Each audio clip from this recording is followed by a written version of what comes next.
Hi everyone and welcome back. Today we are going to be making Divinity. Now for those of you that don't know what Divinity is, it is kind of a candy, kind of a fudge. You'll hear it called Divinity Candy or you'll hear it called Divinity Fudge. Regardless, it is amazing. It is rich, melt in your mouth, delicious.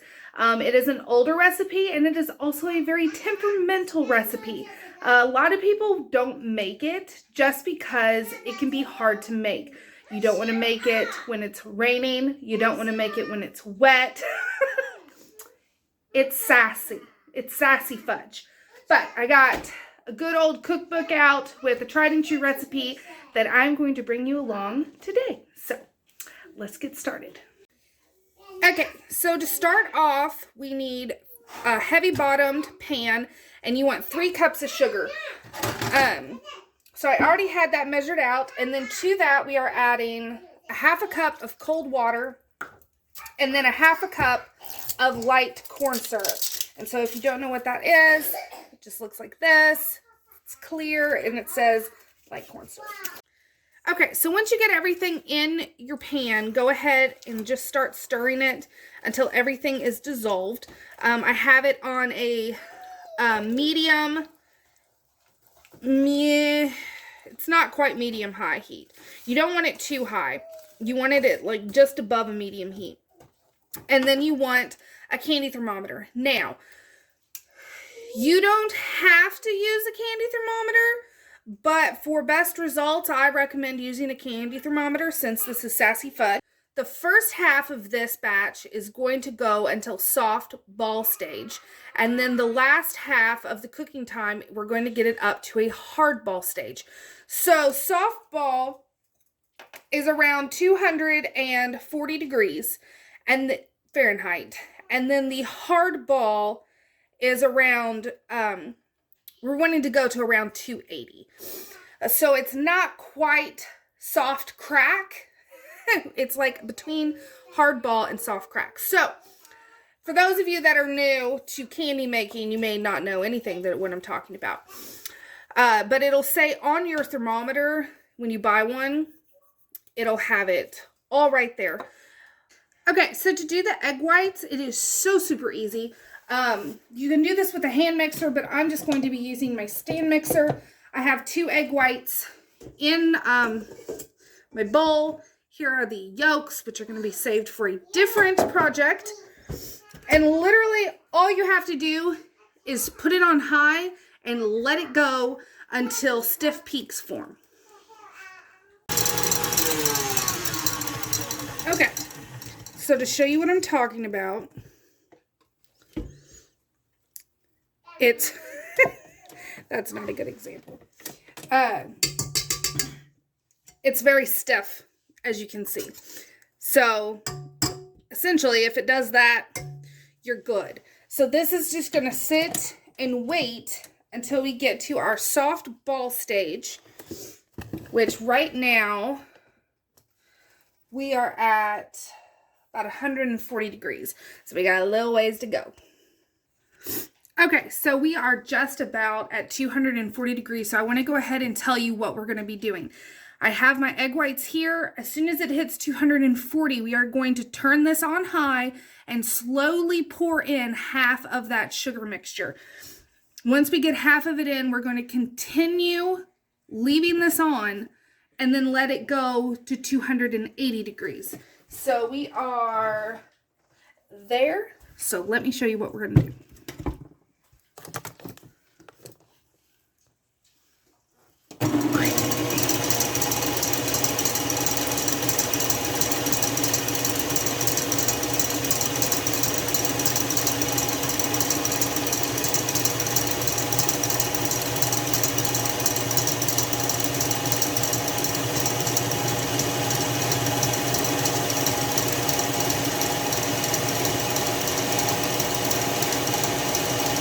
Okay, now the other half of the mixture is going to go back on the stove until it reaches 280 degrees.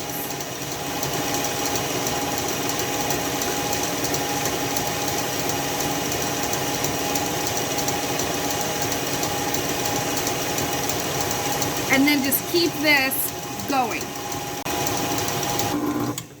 Okay, I wanted to stop this real quick. We're getting ready to hit the hard ball stage, which is about 275, 280 degrees. At that point, we're going to slowly incorporate the rest of it in here while having this on high. And then you also want to go ahead and have your flavoring of choice, because once everything is incorporated and whatnot, we will add in a teaspoon of our flavor. Now, I am just going to be using my vanilla this time, but maple is also delicious. You can do any flavor you want. I've just only done the maple extract or vanilla extract, and it is phenomenal. So I just wanted to say that real quick.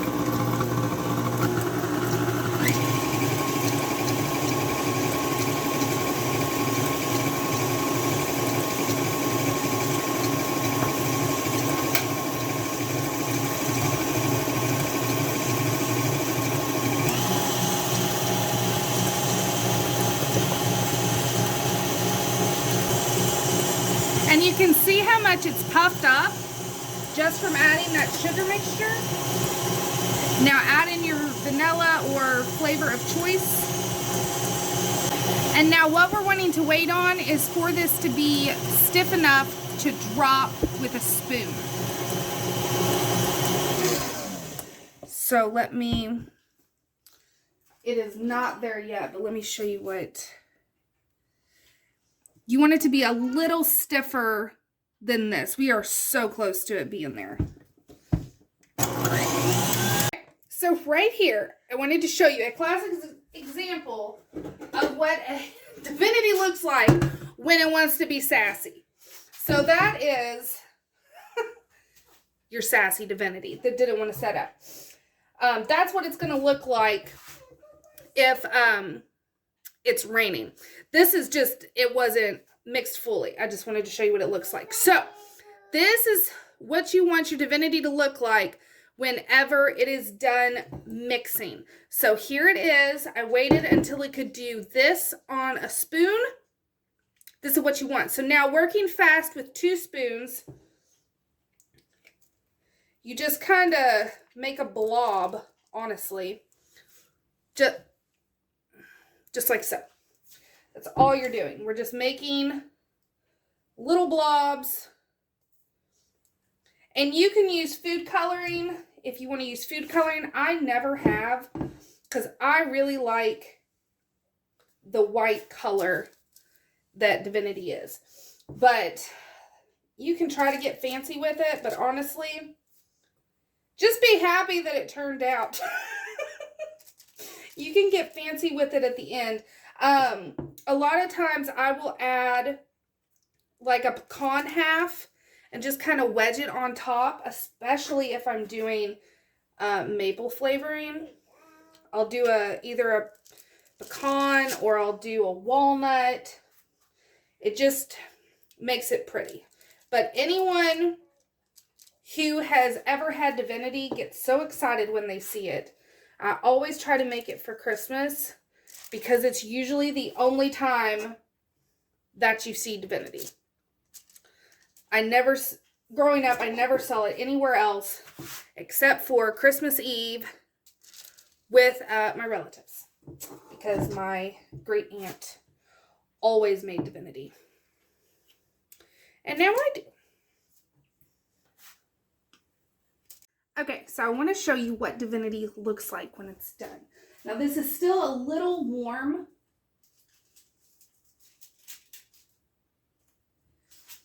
But this is Divinity candy or Divinity Fudge. It looks like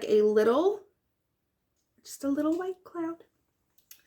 It is the most delicious, soft, melt in your mouth, little ball of joy that you could make. And it's so good. And it's just like a little cloud.